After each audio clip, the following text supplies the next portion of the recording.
Excellence, Monsieur Kodjo Savon Tepe, président de l'Assemblée nationale du Togo. Excellence, Monsieur Adama Bictogo, président de l'Assemblée nationale de Côte d'Ivoire. Excellence, Madame Adja Mounatou Ibrahima, présidente du Parlement de la CEDEAO. Professeur Abdoulaye Soma, président du comité interparlementaire de l'UEMOA. Madame et Messieurs les présidents d'institutions de la République, Monsieur le ministre des Droits de l'Homme, de la formation à la citoyenneté et des relations avec les institutions de la République, Mesdames et Messieurs les membres du gouvernement, Mesdames et Messieurs les membres du bureau de l'Assemblée nationale, Mesdames et Messieurs les membres du corps diplomatique et représentants des institutions internationales, Mesdames et Messieurs les membres des délégations étrangères des assemblées parlementaires du Bénin, de Côte d'Ivoire et du Parlement de la CEDEAO, honorables députés et chers collègues, Monsieur le préfet de la COSA, Messieurs les préfets, Mesdames et Messieurs les maires, vénérés chefs traditionnels, gardiens de nos us et coutumes, autorités politiques, administratives, judiciaires, religieuses, militaires et traditionnelles, Mesdames et Messieurs les professionnels des médias, distingués invités. À l'entame de mon propos, je voudrais vous dire ma joie et celle de la délégation qui m'accompagne d'être dans cette belle ville de Kara, chef-lieu de la préfecture de la COSA, et ce, dans ce beau palais des congrès, lieu chargé d'histoire que j'ai eu le temps de fréquenter quand j'étais chef bureau à la frontière Kassoua-Kémérida de 85 à 89.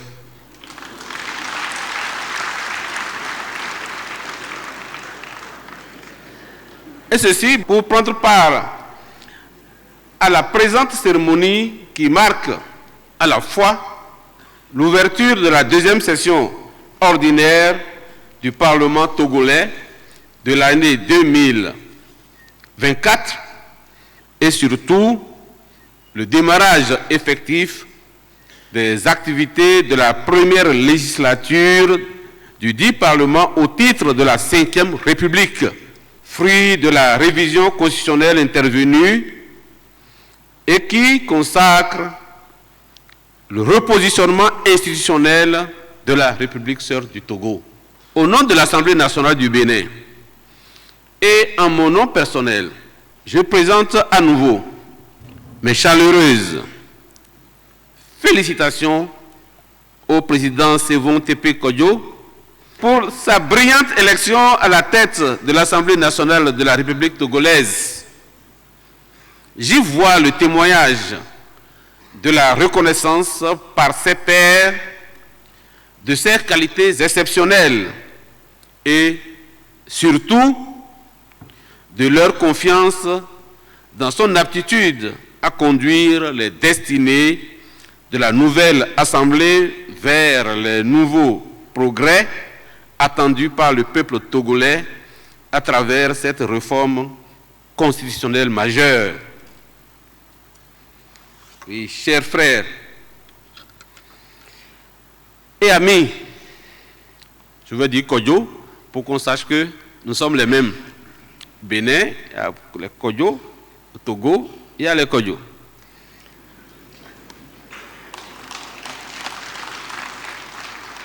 Vous savez que je suis doublement fier de votre élection, justement parce que Je sais les valeurs cardinales et morales qui vous ont été inculquées dans la prestigieuse école des douanes françaises de Neuilly-sur-Seine.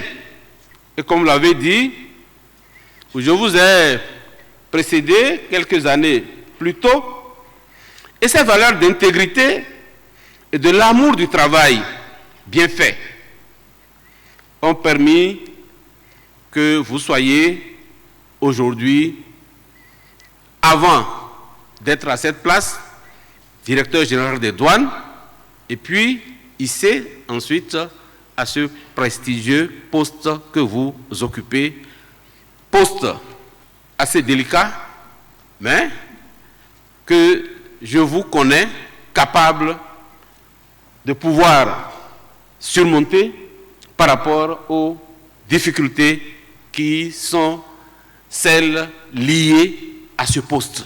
Deuxième personnalité de l'État. Chers frères, ces valeurs qui vous caractérisent, loin de faire de vous quelqu'un au-dessus des autres, font que l'humilité qui vous caractérise, et j'ai eu le temps encore de constater, cette humilité-là est une opportunité, une force pour vous. Et contrairement à ce qui se dit dans le public, où le douanier est vu comme le paria, vous êtes l'élément, comme moi également, bien sûr, on ne va pas s'auto-flageller. Nous sommes comme, on le dit dans notre langue, c'est de la marmite noire que sort la cassave blanc ou la pâte blanche. Donc, soyez rassurés, ces valeurs d'humilité qui vous incarnent sont des atouts pour vous à occuper honorablement ce poste. Au nom de l'Assemblée nationale du Bénin et en mon nom personnel, je présente à nouveau mes chaleureuses félicitations pour vous et pour la réussite de votre mission. J'y vois le témoignage de la reconnaissance par ses pairs de ces qualités exceptionnelles dont je viens de parler, et surtout de leur confiance dans votre aptitude à conduire les destinées de la nouvelle Assemblée vers les nouveaux progrès attendus par le peuple togolais. Par ailleurs, vous me permettrez de saisir cette opportunité pour féliciter aussi l'ensemble des députés élus au titre de cette législature et leur souhaiter du succès dans l'accomplissement de leurs missions qui ont été renforcées par la nouvelle Constitution. Ce qui a également accru les responsabilités devant le peuple et devant l'histoire. Monsieur le Président et chers frères, je vous remercie personnellement pour l'honneur que vous me faites en m'offrant le privilège de prendre la parole à l'occasion de cette cérémonie mémorable.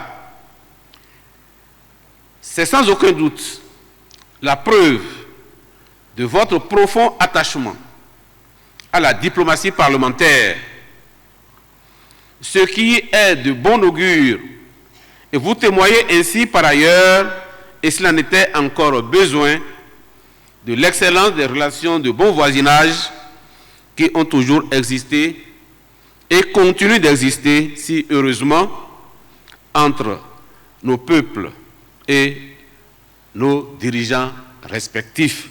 C'est du reste la raison pour laquelle le président de la République du Bénin, son Excellence M. Patrice Talon, a bien voulu me charger en marge de cette session de porter à son frère et ami, son Excellence M. Faure Gnassingbé, président de la République togolaise, le message de paix d'amitié et de solidarité fraternelle du peuple béninois au vaillant peuple togolais avec lequel il a une communauté de destin.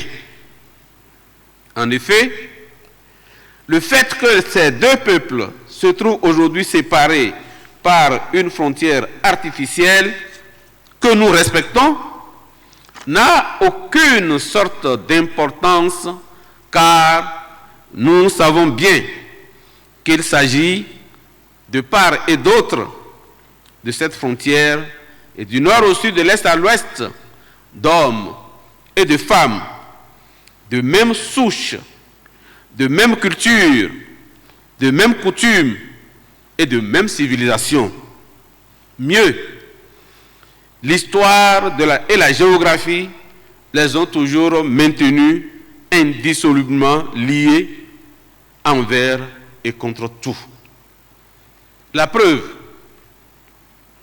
il est absolument impossible d'écrire l'histoire du Bénin sans évoquer les migrations à Dja-Evé, parties de Tado sur les rives du fleuve Mono au XIVe siècle pour fonder successivement les royaumes, les grands royaumes qui rayonnent dans le sud de notre pays pendant la période précoloniale.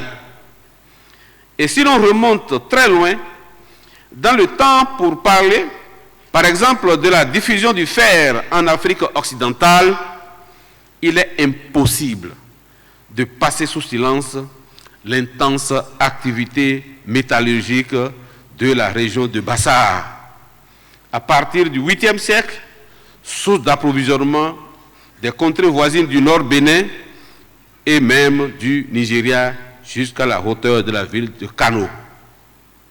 De nos jours, si au Togo, chez les Kabyles, pendant une semaine au cours du mois de juillet, des jeunes hommes s'affrontent dans tous les cantons de Kara pour prouver qu'ils sont prêts à affronter les défis de la vie adulte, c'est-à-dire se marier et défendre sa famille, sa communauté à travers les Evala. Il n'en demeure pas moins que chaque affrontement est bien plus qu'un duel. C'est un test de force, de stratégie et de courage. Chaque victoire étant un honneur, chaque défaite enseignant une leçon de vie. Aussi, dans les régions de Waké, dans le département de la Donga au Bénin, le mois d'octobre est l'occasion d'une grande fête dite de la Chicotte. Pour les populations de Badjoudé, une cérémonie identitaire d'initiation à la bravoure et au changement de la classe sociale. La Kamou, chez les Lokpa, est toujours riche en courage et en détermination. Ces similitudes culturelles sont l'expression vivante d'une fraternité entre nos deux peuples et confirment nos communes origines. Monsieur le Président, honorables invités, mesdames et messieurs, après ce bref rappel de ce qui fonde, entre autres, la proximité des peuples béninois et togolais, je m'en voudrais de ne pas saisir cette opportunité qui m'est offerte d'évoquer aussi devant cette auguste assemblée quelques suggestions pour mieux tenir au perchoir. Sous votre impulsion, Monsieur le Président, et avec le concours de toutes les sensibilités représentées, je suis convaincu que vous travaillerez en bonne intelligence pour incarner et illustrer le laboratoire de la démocratie en Afrique dont votre pays nourrit l'ambition de conserver le statut.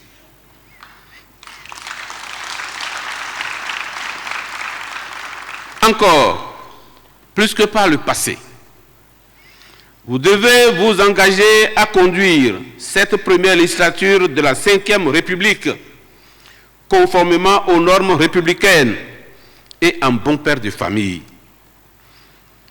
Vous vous tiendrez aux côtés de chacun de vos collègues, sans distinction entre majorité et minorité parlementaire, mais dans l'intérêt exclusif de votre peuple et de votre pays.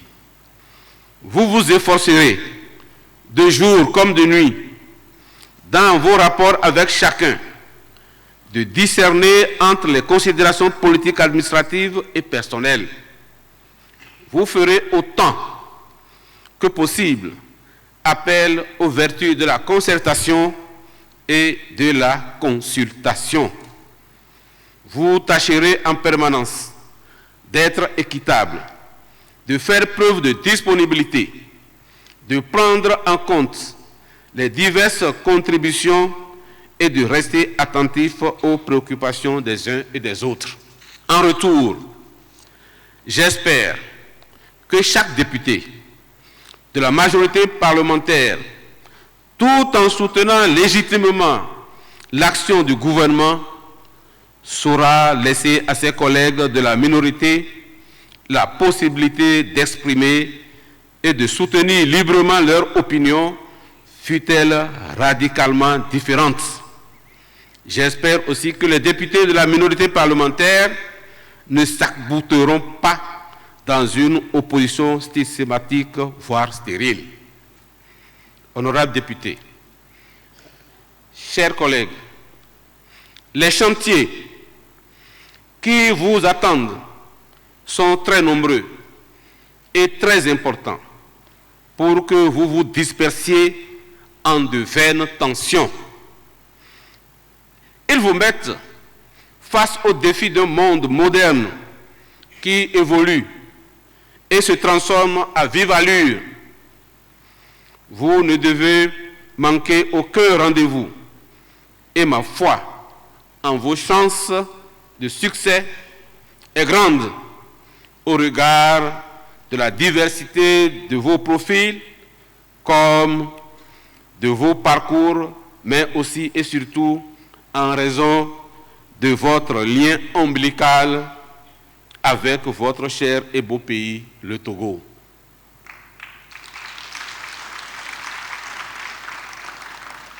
Au type de ces chantiers, il me paraît capital que vous restiez concentrés sur les missions constitutionnellement dévolues à votre institution que sont le vote de la loi et le contrôle de l'action gouvernementale. Sur ces deux axes fondamentaux, mon souhait le plus ardent est que chacun de vous, consciencieusement et en toute responsabilité, travaille de façon résolue et assidue à honorer la confiance placée en vous par vos mandants. De même que la 4e République qui vient de s'achever a été marquée par de grands accomplissements. De même, celle qui commence avec la première législature de la 5e République promet d'être riche et fructueuse. Et je sais pouvoir compter sur votre engagement, votre dévouement et votre disponibilité en vue de voter des lois utiles à votre pays et au peuple qui vous a momentanément confié une parcelle de sa souveraineté. Monsieur le Président, honorables députés, distingués invités, je voudrais profiter de cette tribune pour appeler notre attention sur les défis sécuritaires majeurs auxquels le Togo et le Bénin sont actuellement confrontés. En effet, comme chacun le sait, la paix et la sécurité conditionnent le développement socio-économique auquel nos deux pays aspirent légitimement pour le bien-être de leurs populations respectives. Or, depuis un certain temps, le terrorisme et l'extrémisme violent longtemps perçus comme des phénomènes lointains qui sévissaient dans le nord du Mali et par la suite à l'est de la République fédérale du Nigeria, avec une extension vers le bassin du lac Tchad, ont fini par contaminer toute la région du Sahel et même certains pays côtiers, dont les nôtres, semant la terreur au sein des populations locales et accentuant leurs souffrances. Certes, chaque État se bat du mieux qu'il peut pour faire face à cette situation nouvelle. Mais, au regard du caractère tentaculaire de ces phénomènes, par ailleurs transfrontaliers, il me paraît impérieux que nos deux États unissent leurs efforts et mutualisent leurs moyens pour pouvoir les combattre efficacement. Évidemment, une telle approche devrait leur permettre d'accroître leurs chances respectives de les vaincre localement et par ricochet de contribuer à leur éradication dans notre sous-région. C'est pourquoi j'estime humblement que la question de la consolidation de l'intégration régionale dans le contexte de la lutte contre le terrorisme et l'extrémisme violent est, à tout le moins, un défi majeur à relever si nous voulons gagner cette guerre asymétrique absurde. Au surplus, c'est un impératif de survie et non une option. Car, comme l'a si bien écrit le philosophe grec Ésope, 6 siècles avant notre ère, je cite, « Autant l'union fait la force, autant la discorde expose à une prompte défaite. » Fin de citation. Monsieur le Président, chers collègues, mesdames et messieurs, eu égard à tout ce qui précède, je me réjouis à l'idée que la présidence du Parlement de la CEDEAO est assurée depuis le 23 mai dernier et pour les 5 années à venir par le Togo.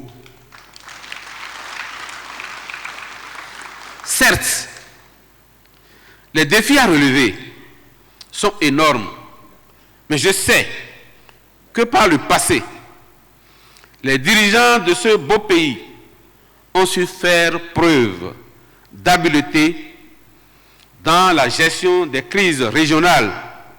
Du reste, le président Yassingbe Eyadema, de respecter mémoire, ne fut-il pas le co-initiateur avec le général Yakubu Gowon, ancien président de la République fédérale du Nigeria, de la création de notre organisation commune sous-régionale il y a une 50aine d'années. L'enjeu ici, c'est donc la préservation de ce précieux héritage. À cet égard, un défi du Togo et de l'Afrique, je vais nommer Edem Kodjo, de regretter mémoire, alors secrétaire général de l'OUA, 78 à 83, dans son mémorable livre « Et demain l'Afrique », écrivait « Aujourd'hui, la carte politique africaine offre l'aspect démobilisateur et démoralisant d'un puzzle d'États précaires, États théoriques dont les frontières héritées de la colonisation constituent le principal obstacle à l'épanouissement de leur peuple. Tels qu'ils se présentent à l'heure actuelle, ils incarnent pour longtemps la misère et la pauvreté, à moins qu'ils ne se décident à se fédérer dans de grands ensembles, sinon dans un grand ensemble. Et c'est ce que je crois. Quoi qu'il en soit, je voudrais d'ores et déjà vous assurer du soutien des parlementaires béninois dans l'exercice des lourdes responsabilités qui attendent la nouvelle présidente de notre Parlement communautaire. En effet, une bonne coopération interparlementaire nous permettra à coup sûr de contribuer positivement à la résolution des problèmes qui semblent s'amonceler au-dessus de la tête de notre organisation sous-régionale, naguère admirée, adulée et copiée par d'autres organisations sous-régionales. Au demeurant, et avec le soutien de nos gouvernants, je demeure convaincu que nous saurons trouver les formules consensuelles nécessaires au rétablissement de la confiance mutuelle momentanément perdue, ce qui devrait nous permettre de conjuguer rapidement au passé les frustrations et autres incompréhensions qui menacent actuellement la survie de cet outil d'intégration privilégié qu'est la CEDEAO. Cependant, nous ne perdons pas espoir, car, comme l'écrit André Fontaine, historien et journaliste français de notre époque, je cite, « C'est une des lois de l'histoire que les moments de doute et de décadence ont été suivis de périodes de renaissance. Les hommes le savent bien, qui ont si souvent trouvé dans l'espoir d'un avenir meilleur les moyens de supporter un insupportable présent. » Fin de citation. C'est sur cette note d'espoir et d'optimisme que je voudrais, mesdames et messieurs, clore mon propos en remerciant sincèrement le peuple togolais et l'ensemble des dirigeants de ce beau pays pour l'accueil chaleureux et l'hospitalité fraternelle dont nous bénéficions, les membres de la délégation et moi-même, depuis notre arrivée à Kara. Vive l'Assemblée nationale du Togo, vive la coopération interparlementaire, que Dieu bénisse le Bénin et le Togo. Je vous remercie.